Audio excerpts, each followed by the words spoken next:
right, we mentioned at the outset that this is the 30th anniversary of the Memphis to Peoria run. Let's take a look back at how it all happened. The very first year for the St. Jude runs was inside Landmark on the track. Running around the track at Landmark one year and running around the outside at Landmark another year. And what they did, for every lap that somebody ran, they donate some money to St. Jude. We generated a good amount of money that year, and that was a lot of fun, but somehow it didn't feel right. We were sitting talking one day in Landmark, and we said, there's got to be a way to raise more money using running as the vehicle to raise more money for St. Jude. And I said, I'd like to go to Memphis and run back to Peoria. We thought that was a great idea until we realized it would be about 1,000 miles. Then it sounded like a real stupid idea. So we came up with the one of, let's drive to Memphis, visit the hospital, and turn around and run back. And that was the basic concept of the idea. We didn't do anything for a while, and at a point where we thought it was the critical time that we couldn't get it done. Mike and I agreed the next person who saw Jim Maloof was going to tell him that the plans were off for this coming year. We were going to do it the next year. As I walked upstairs, there was Jim and Trudy Maloof at Landmark. And Jim asked me how the idea for the run was coming. I said, Jim, as a matter of fact, we just had a meeting. 2 days later, Mike called me and said, well, I ran into Maloof. And I said, oh, well, that's good. And he said, no, I told him we were doing it.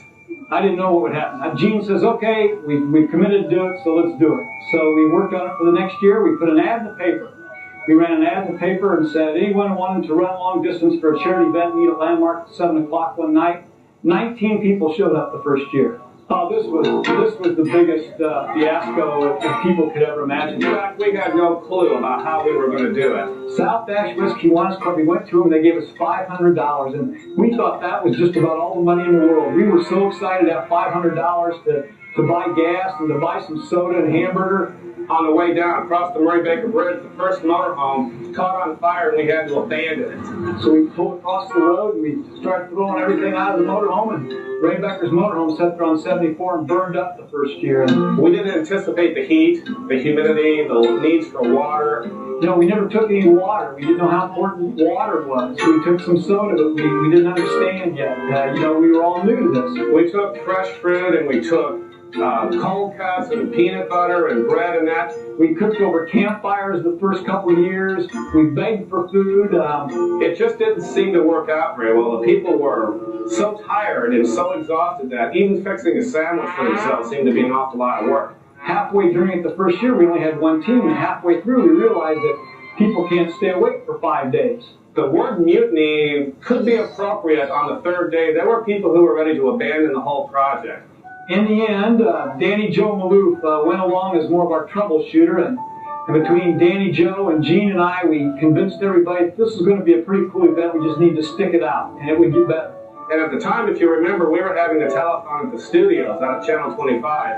And I can remember running in that very first night. We were very tired, very exhausted, but everybody stuck together and we all ran in as a team. The total of the runner pledges and the generous contribution from the South-West Kiwanis Club for a total of over $22,500 collected. All right. We really wanted to raise $25,000 a year. That's our goal every year. It's never changed. All we want to raise is $25,000 for an event that's a quality event that people realize that where the money's going, it's going to go to the research and care of kids with cancer, and people would know that it's a class event and that they donate to a runner that their money is going to be used to the maximum, that it's not going to be wasted.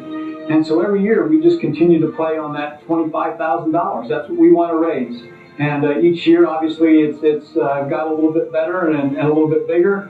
But the goal is still just to raise $25,000 quality dollars for St. Jude.